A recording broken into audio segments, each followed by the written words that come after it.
Hello, this is Julio Davila, your Atlanta real estate agent, with another virtual home tour, Celebrity Edition. We are in Fayetteville, Georgia, which is south of Atlanta. Today we are touring the home of Rick Ross. The home is situated on over 100 acres of land. It is the former home of former professional boxer Evander Holyfield.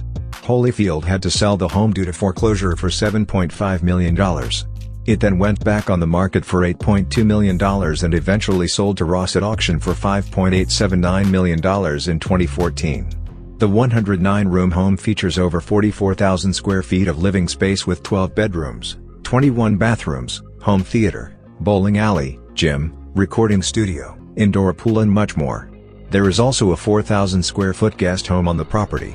Outdoor features include gated entrances, ponds, terraces/patios, 7-stall horse barn, outbuildings and one of the largest residential swimming pools in the country.